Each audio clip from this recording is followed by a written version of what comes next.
우리 같이 하나님 말씀 창세기 1장 1절입니다. 창세기 1장 1절 말씀.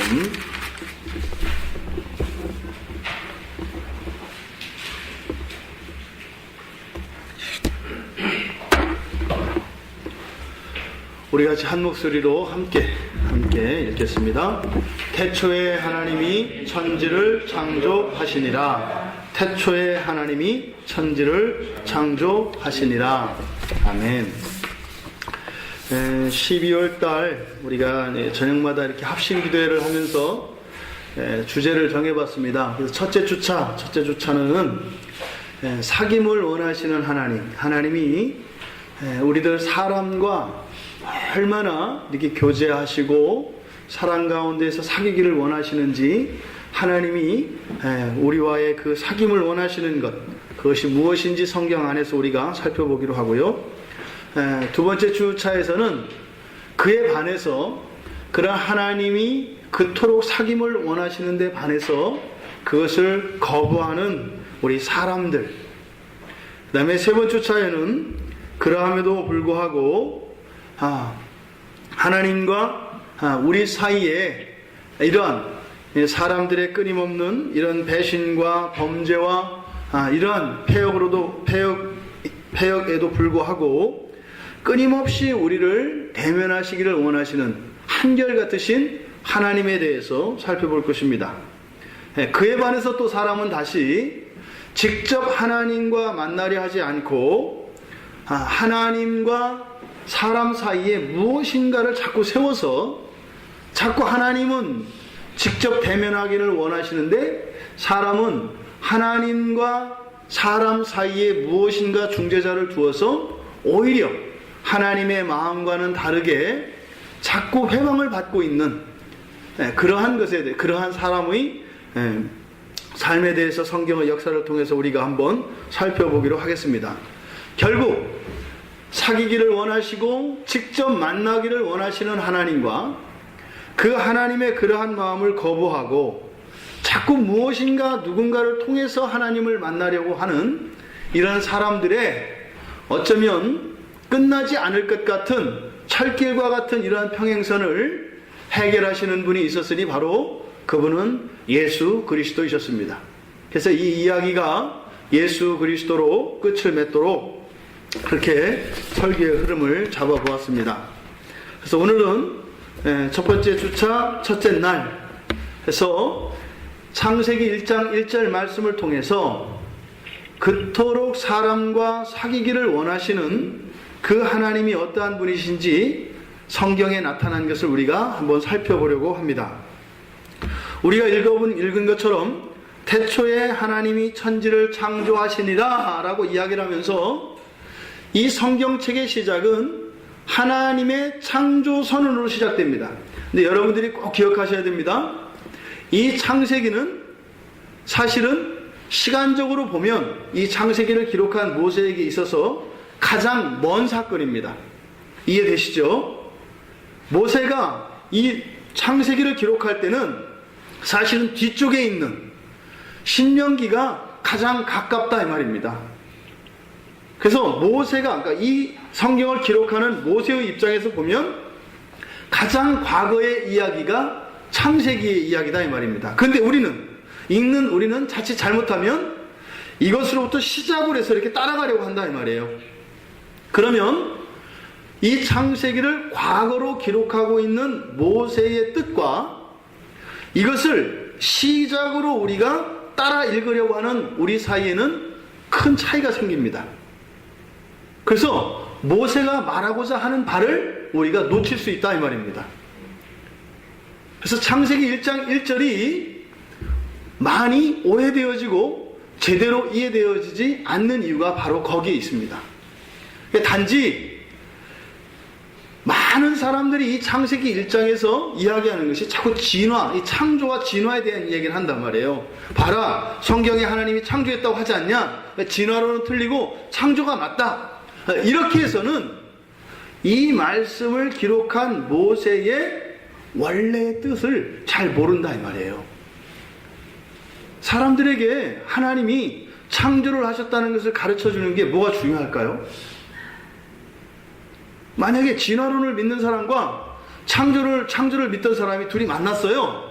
그래서 진화론이 옳다고 생각했던 사람이 이 창조에 대해서 이야기한 사람에게 이제는 논리적으로 이렇게 설득이 돼서 그래, 이 진화론보다는 창조론이 더 과학적이고 더 맞구나, 이성적이구나, 논리적이구나, 그렇게 믿게 되었다고 칩시다. 뭐가 달라질까요?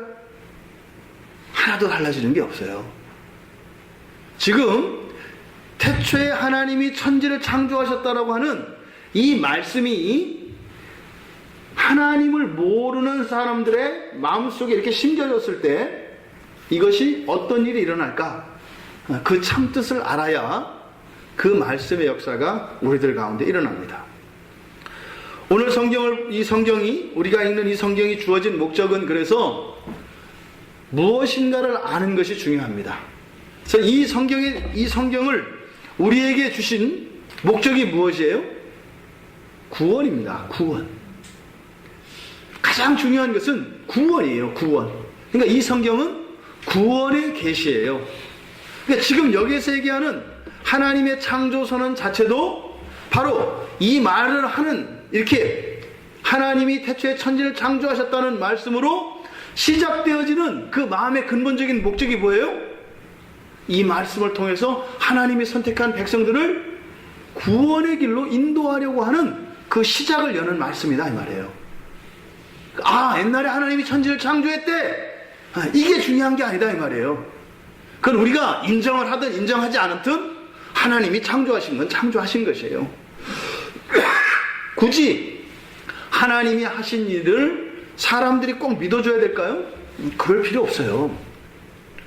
하나님은 하나님이 하신 일들을 사람들이 이렇게 막 믿어주기를 바라고, 믿지 않아서 속이 타고 억울하고 이러지 않으세요. 아무 관심도 없어요. 하나님의 관심은 어디에 있어요? 하나님이 선택한 백성들에게 있어요.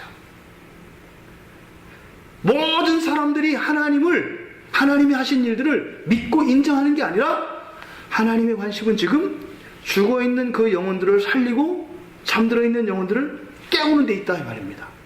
이것이 성경을 우리에게 주신 목적입니다.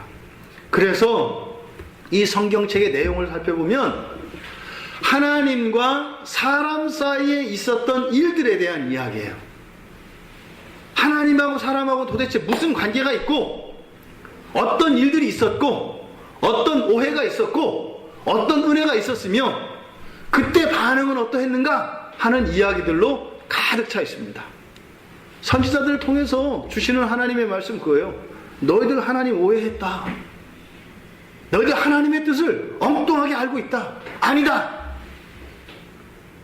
그러면 그것에 대해서 깨우치고 돌이키는 사람이 있고, 또 그것에 대해서 끝까지 하나님 아버지 앞에 회개하지 않고 고집스럽게 자기의 자리를 지키려고 하는 사람들이 있었고, 이런 이야기들로 성경 안에는 가득 차 있습니다. 그런데 이 이야기는 이 성경 66권의 전체 이야기의 핵심, 중심을 이루고 있는 이 이야기가 어떻게 전개되는가 하면 바로 언약을 기초로 한 구속사입니다. 무슨 말이에요? 하나님의 말씀으로 약속하신 것들이 그 약속을 지키시는 하나님에 의해서 인간의 구원이 이루어지는 이런 방식으로 성경의 이야기가 전개된다 이 말입니다. 그러니까 무엇이 중요해요? 하나님의 약속이 중요합니다. 그래서 이 성경에서 이 언약, 하나님의 약속은 굉장히 중요합니다. 그래서 마치 시내를 건너기 위해서 중간중간 놓여있는 이런 징검다리들 있지 않습니까? 그러니까 그 징검다리를 밟고 시내를 건너간단 말이죠. 그러니까 그 징검다리 역할을 하는 것이 무엇이에요? 바로 언약입니다. 그러니까 그 징검다리를 밟지 않으면 시냇물을 건너가는 것이 아니라 시냇물에 빠져버리게 됩니다. 그래서 우리가 성경의 이야기를 읽을 때는 항상 하나님의 이런 약속들, 언약들을 기둥으로 이 징검다리로 삼아서 성경의 이야기를 따라가야 되는 것이에요. 그렇다면 이러한 목적과 이러한 내용과 이러한 전개, 이 모든 것의 핵심이 무엇일까요? 그것은 바로 예수 그리스도이십니다. 바로 이 예수 그리스도가 이 안에 있는 모든 내용들을 압축한 것이고, 또 이 성경을 주신 목적인 우리 인간들을 구원하시려고 하는 그 구원이 핵심이 바로 또한 예수 그리스도인 것입니다. 그리고 그 언약의 성취가 또한 예수 그리스도이신 것입니다. 자, 이런 관점을 가지고 우리가 1장 1절을 우리가 살펴볼 때 단어들을 우리가 한번 살펴볼게요. 맨 처음에 하나님이 뭐라고요? 태초에라고 하는 이 단어는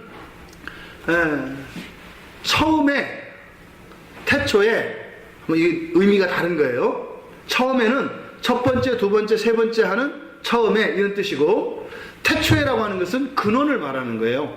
근데 왜 이 단어를 우리말 성경에서는 태초에라고 번역을 했는가? 이 레시트라고 하는 이 시작을 나타내는 이 말은 원래는 처음에 이 말이에요. 뭐 첫 번째로는 이거, 두 번째로는 이거, 이런 뜻이다 이 말이에요. 그런데 성경은 지금 태초에라고 번역되어 있잖아요. 이유가 있어요. 이 태초에라고 하는 선언은 여러 가지 일들 가운데 첫 번째 것, 가장 먼저, 이런 뜻이 아니에요. 이것은 시간의 시작을 이야기하는 거예요.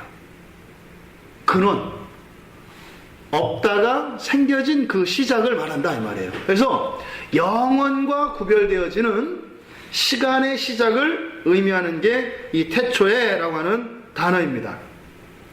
그런데 이 태초에라고 하는 단어가 원래 이렇게 태초에라고 하려면 보통은 앞에 정관사를 써요.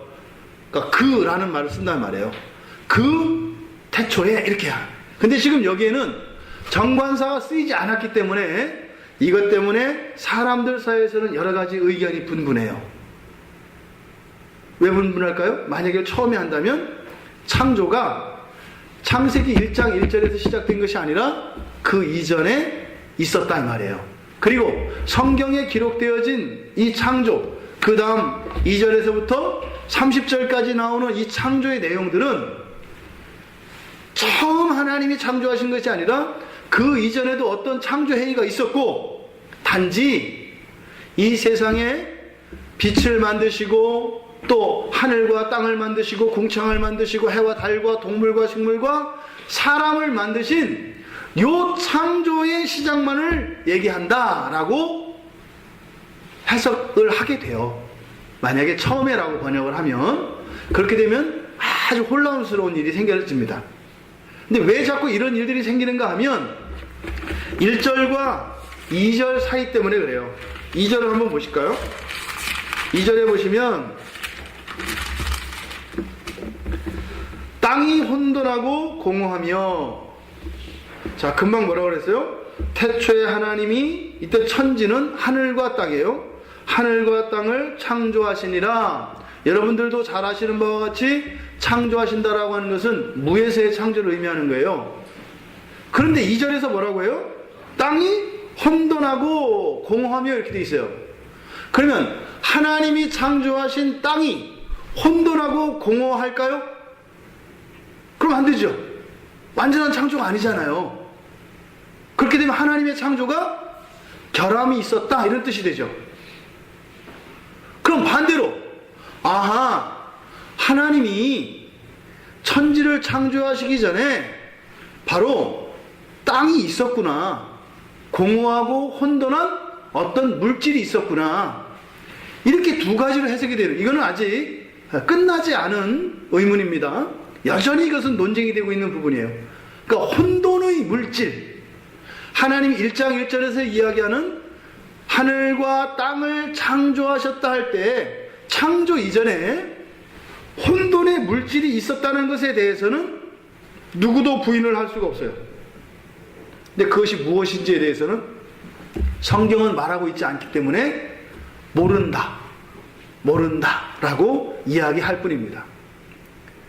지금 여기서 태초에, 이 처음에라고도 번역될 수 있는 이 단어를 태초에라고 번역한 뜻은 바로 뭐라고요? 이것은 시간의 처음, 시간의 시작을 나타낸다 그랬어요. 그러니까 2절에서 30절까지는, 그러니까 그 뒤에 있는 구체적인 6일, 7일 동안의 6일 동안의 이 창조의 내용들은 바로 1절에 대한 상세한 설명인 것이죠. 이해되시죠? 이렇게 이해되어져야 성경이 바르게 우리에게 들어올 수 있습니다. 자, 그 다음 두 번째, 엘로힘이라는 단어입니다. 태초에 하나님이 할 때 이 엘로힘이라고 하는 이 단어는 성경에 게시된 그 신 하나님에 대해 거론된 첫 번째 단어가 이 엘로힘입니다. 그러니까 이 엘로힘은 야훼, 엘샤다이 이런 것과 같이, 또 바벨론에 섬겼던 이런 무슨 마르둑 이런 것처럼 고유명사가 아니에요.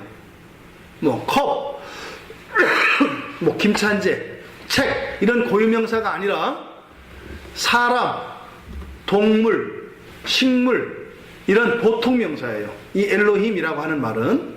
그래서 이 엘로힘이라고 하는 것은 천지를 창조하신 창조주를 나타냅니다. 그러니까 이 엘로힘이라고 하는 말은 우리들 언약의 백성들, 구원받은 백성들만 부를 수 있는 이름이 아니라 이 세상에 있는 모든 피조물들이 부를 수 있는 이름이 엘로힘이에요. 그러니까 사실 이 엘로힘은 존재에 대한 이름이에요. 신의 존재. 그러니까 이 엘로힘은 유실론적 단어예요. 이렇게 물질이 없는 영으로만 계시는 그 하나님, 신이 계시다라는 뜻이에요. 그리고 우리가 이렇게 사용하는 하나님이라는 말과 사실은 성경에 말하는 엘로힘이라는 말과 동일하지는 않아요. 약간 달라요. 하지만 가장 비슷해요. 나중에 이거는 하나님의 이름에 대해서 우리가 시간을 두고 계속 한번 살펴보겠습니다만, 어찌하였든 여기에 엘로힘이라고 하는 단어를 여기에 쓴 것은 매우 타당해요. 아까 말씀드렸죠? 지금 이 엘로힘이라고 하는 단어로 하나님을 표시하는 모세가 하나님의 이름을 알고 있을까요? 없을까요? 알고 있어요. 야훼라고 하는 하나님의 이름을 알고 있다고요. 그런데 그 이름을 쓰지 않고 엘로힘이라고 쓴 데는 분명한 이유가 있다 이 말입니다. 왜요? 만유의 유일한 신으로서의 하나님의 존재를 이야기하고 있는 것이에요. 사실은 고대 근동에서 이 엘로힘이라고 하는 말은 다른 민족들, 고대의 다른 이방인들도 사용하는 말이에요. 그들의 신을 엘로힘이라고도 부릅니다. 자, 이 엘로힘이라고 하는 단어를 씀으로써 성경 안에 나타난 하나님에 관한 이런 여러 가지 지식들이 있는데, 그 지식이 점점 자세하고 구체적이고 완전하게 가요. 이런 것을 점진적으로 점점점 가르쳐준다. 그래서 점진적 계시라고 해요. 그러니까 하나님에 관해서 가르쳐준 최초의 이름이 엘로힘이니까 이 엘로힘이라고 하는 단어는 뚜렷하고 확정적인 그런 단어가 아니라 굉장히 넓고 흐릿한 단어예요. 단지 뭐예요? 아, 하나님이 계시구나. 근데 그 하나님은 이 천지를 창조한 분이시구나 라고 하는 정도의 지식밖에 우리에게 주지는 않아요. 이게 이제는 점점 구체적으로 가서 우리에게 어떻게 계시되어져요? 살아계신 하나님으로 계시되는 거예요. 이 엘로힘이라고 하는 이 하나님의 이름이 점점 선명해지면, 우리 왜 그 카메라를 사진을 찍거나 아니면 돋보기로 사물을 이렇게 맞출 때 초점이 맞아야 되죠. 흐릿했다가 초점이 맞으면 선명하게 나타나잖아요. 그러니까 지금 이 엘로힘이라고 하는 이 단어는 말하자면 렌즈를 그냥 댄 상태예요. 초점이 안 맞춰지게. 왜? 뿌해서 뭐가 있기는 있는 것 같아. 있다는 것은 알아. 이게 엘로힘이라고 하는 말의 뜻이에요. 그런데 이것을 완전히 초점을 딱 맞춰서 딱 드러나는 게 있어요. 그게 뭐예요? 예수예요. 예수. 하나님에 관한 계시는 엘로힘에서 시작해서 예수로 완성되는 거예요. 그러니까 예수는 단지 십자가에 못 박혀 죽으셔서 우리들의 죄값을 치르시고 우리를 구원하신 것뿐만 아니라 아까 말씀드린 것처럼 성경 안에 나오는 성경의 내용들은 뭐라 그랬어요? 하나님과 사람들 사이에서 일어났던 일들과 하나님과 사람에 관한 지식이라고 그랬죠. 그러니까 예수라고 하는 이름이 사람들에게 메시아로 주어졌을 때는 뭐예요? 우리 인간이 구원을 위하여 알아야 되는 완전하고도 충분한 하나님에 관한 지식이 완성되는 거예요. 예수라고 하는 이름으로. 그 다음 나온 단어, 나온 단어를 보면, 이제 우리말에서는 태초에 하나님이 천지를 창조하시니라 이렇게 되어 있지만, 원래 원문에서는 영어와 마찬가지로 뭐뭐를 목적어가 뒤로 갑니다. 그래서 창조하셨다, 그가 창조하셨다는 말이 앞에 나오고 그 다음에 하늘과 땅, 이게 뒤로 갑니다. 그러니까 여기서 천지를 창조하셨다 이 말은 이게 지금 좀 바뀌어져야 되는 사실은 번역 중에 하나예요. 우리는 보통 천지 그러면 어떤 느낌이에요? 그냥 세상 전체를 나타내죠. 천지 그러면은. 근데 천지가 전체를 하나로 나타나는 데에서는 도움이 되는데 하늘과 땅이 다르다라고 하는 뜻은 잘 안 나타나요. 그래서 한자로 쓰지 말고 하늘과 땅을 이렇게 해야 사실은 1장 1절에서 나타내고자 하는 원래의 뜻이 보다 풍성하게 나타날 수 있어요. 여기서 그가 창조하셨다 할 때 이제 바라라고 하는 단어예요. 바라. 근데 우리가 그 수련회 갔을 때도 송축하라 할 때 그 송축하라가 바라크라고 말씀을 드렸었잖아요. 그 바라크는 뭐다? 찬양한다는 뜻도 되고, 또 꿇어 엎드린다, 복종한다 이런 뜻도 되고, 또 사람에 대해서는 서로 복을 구하고 축복하고 이런 거라 그랬잖아요. 이 바라나 바라크나 히브리어 단어에서는 원래는 모음이 없어요. 그러니까 바라 하면 비읍 리을이죠. 그러니까 바라크도 비읍 리을이죠. 아브라함 할 때 아를 빼면 어떻게 돼요? 브라하, 브라 똑같아요. 그러니까 여기서 창조하셨다 할 때 이 바라라고 하는 단어를 쓴 것은 특별한 의미가 있어요. 실제로 이 바라라고 하는 이 단어를 여기다가 의도적으로 모세가 사용했다고 봅니다. 왜요? 아까 말씀드린 것처럼 이 창조했다라고 할 때 단지 하나님이 만드신 것 그것 자체에만 관심이 있는 것이 초점이 맞춰지는 것이 아니라 다른 목적이 있기 때문이에요. 무엇과? 바라크의 축복. 바로 하나님의 언약의 백성을 향한 구원의 계획과 이 창조를 연결시키려고 하는 모세의 의도적인 단어 선택이다 이 말입니다. 그러니까 여기에서 초점은 뭐예요? 하나님이 천지를 창조하셨다, 이것이 초점이 아니라 바로 그 뒤에 있게 될 언약의 백성들을 구원하시는, 더 나아가서는 예수님을 통해서 일어나는 재창조에 대한 그 계시가 여기 1장 1절에 담겨져 있다 이 말입니다. 이 바라라고 하는 단어가 가지고 있는 그런 의미입니다. 그래서 실제로 창조하셨다, 여기에 관심이 있는 것이 아니라 더 관심은 뒤에 있어요. 하늘과 땅이라고 하는 이것. 왜 하나님이 보세요, 만물을 창조하셨다 그럼 되지 않아요? 그럼 된다 이 말이에요. 창조한 것들을 얘기하려면 더 간단하고 더 완전한 단어가 있다고요. 그런데 어떻게 굳이 하늘과 땅을 이라고 이렇게 나눠서 얘기를 해요. 여기서 하늘은 공간이고 땅도 공간인데 그 뒤에 나오는 내용들은 다 일어나는 창조의 내용들은 어디에 있는 것들이에요? 다 땅에 있는 것들이에요. 그러면 하나님이 창조하신 땅, 물론 이때 땅이라고 하는 것은 이 대기권, 첫째 하늘과 둘째 하늘을 포함한 개념입니다. 그러면 땅에 거하는 것은 누구예요? 나중에 읽어보면 결국은 사람이죠, 사람. 이런저런 식물과 동물들을 다 만든단 말이에요. 누구를 위해서 만들어요? 사람을 위해서 만든다 이 말이에요. 집에는 이런 가전제품도 있고 애완동물도 있고 다 있잖아요. 누가 사는 거예요? 고양이나 개가 사는 곳이 아니에요. 집은 누가 살아요? 사람이 사는 곳이라고요. 지금 창세기 1장 1절에서의 관심은 어디에 있어요? 하늘과 땅이라고 하는 초소에 관심이 있다고요. 하늘은 어디예요? 하나님이 거하시는 곳입니다. 땅은 사람이 거하는 곳입니다. 이 창세기로 시작되어지는 모세오경을 통해서 모세가 나타내는 것은 뭐예요? 하나님의 집과 사람의 집이 있는데 이것이 어디서 만나요? 성소에서 만나요. 성소 안에서 하늘과 땅이 합쳐진다고요.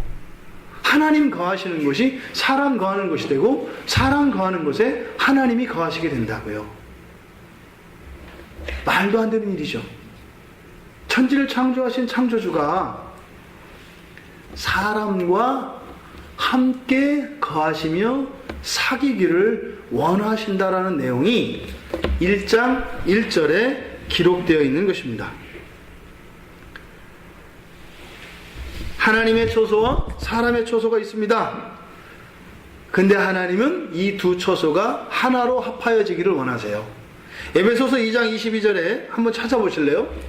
에베소서 2장 22절.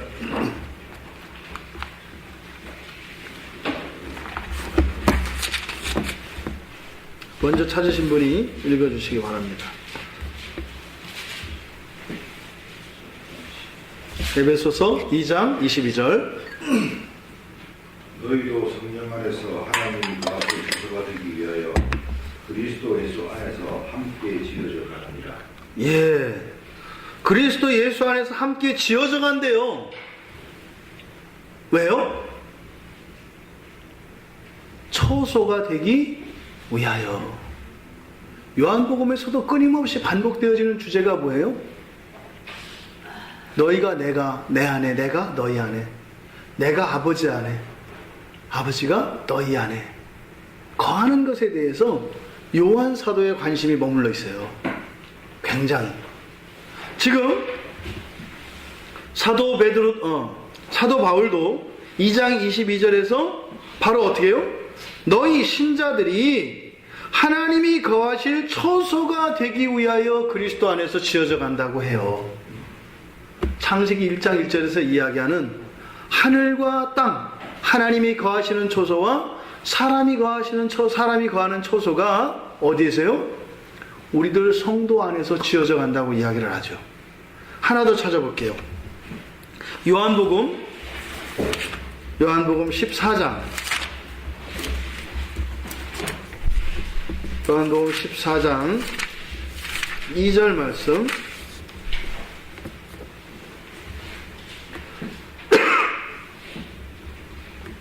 예, 누가 읽어주시죠?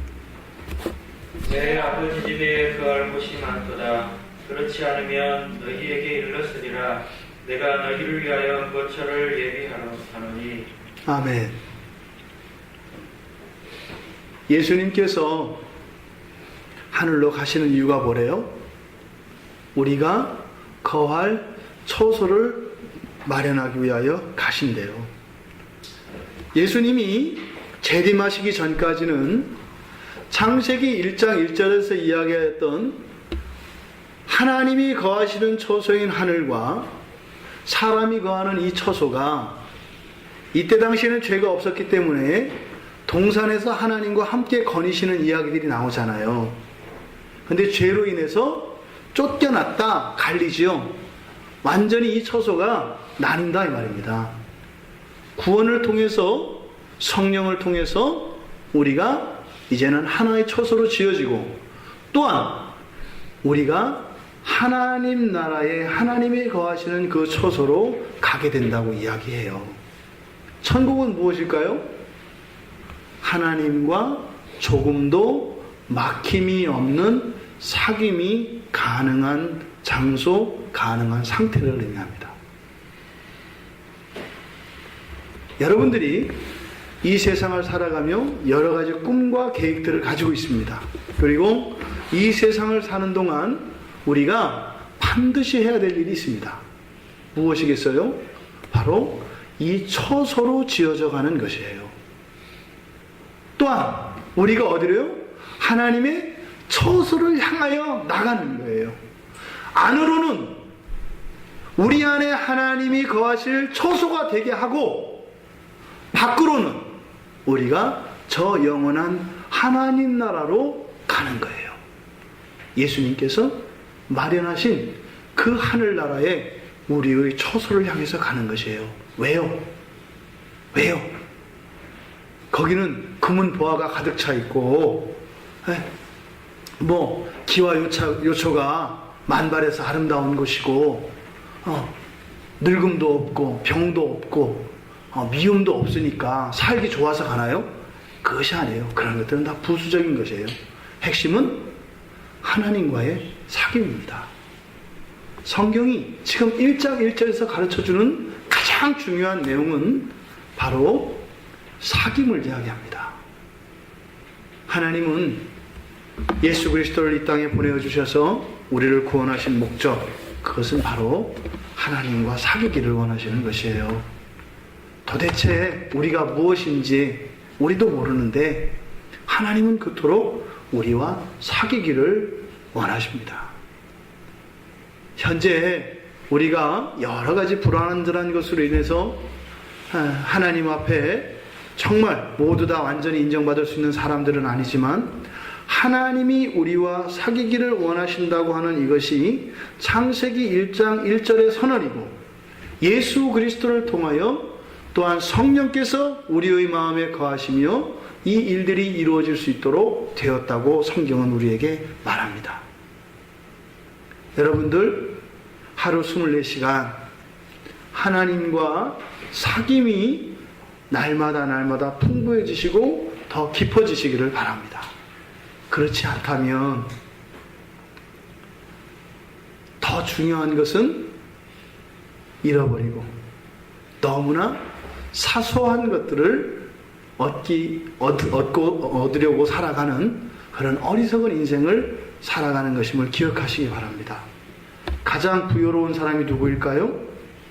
하나님과 더 깊이, 더 많이, 더 친밀하게 사귈 수 있는 사람입니다. 물론 이것은 우리의 삶의 자리를 떠난 타계적인 생각, 타계적인 방식으로 이루어지는 것이 아니에요. 그게 그리스도인들의 사실은 십자가인 것이죠. 또 그렇게 되지도 않고요. 하지만 우리가 이 세상에 몸을 두고 살아갈지라도 우리의 마음의 중심은 어디요? 하나님이 우리 안에 거하셔서 안에서의 사귐이 있고, 또 우리들의 삶의 진전 속에서 그 하나님이 거하시는 하나님 나라로 향하여 나아가는 그런 발걸음이 되시기를 바랍니다. 이것이 오늘 성경을 통해서 주시는 하나님의 말씀입니다. 내가 너와 사귀기를 원한다. 내가 너와 사귀기를 원한다. 여러분들은 누구와 사귀기를 원하세요? 여러분들은 무엇을 가지고 싶으세요? 하나님은 다른 거 없대요. 여러분이래요. 그래서 오죽하면 하늘의 모든 영광을 다 버리고 이 땅에 오셨다고 하잖아요. 나를 만나기 위해서, 나와 사귀기 위해서. 그 하나님의 마음이 여러분들의 마음속에 감동이 되기를 바랍니다. 세상은 그럼 어떻게 한다는 거예요? 하나님과 나의 사귐을 방해한다는 거예요. 여러 가지 이유와 여러 가지 환경들을 이용해서 하나님과 사귀기를 방해한다는 것이에요. 부디 날마다의 삶 속에서 놓지 않으시는 여러분들의 인생의 목표가 되시기를 바랍니다. 사람들과의 만남, 사람들과의 그런 기쁨 속에서도 하나님과의 사귐이 경험되어지기를 바랍니다. 여러분들이 삶 속에서 하나님이 주신 은혜로 누리는 풍요와 이런 부요로움을 통해서 하나님과의 사귐이 있기를 바랍니다. 그러면 어떻게 돼요? 많은 것들이 여러분들에게 주어져도 그것을 인해서 탈은 나지 않아요. 근데 하나님과 사귀지 않고 하나님이 주신 것으로 다른 것과 사귀려고 하니까 정욕에 빠지고 죄에 물들게 되는 것이죠. 나와 사귀기를 원하시는 하나님의 마음, 여러분들에게 평생 동안 인생을 살아가는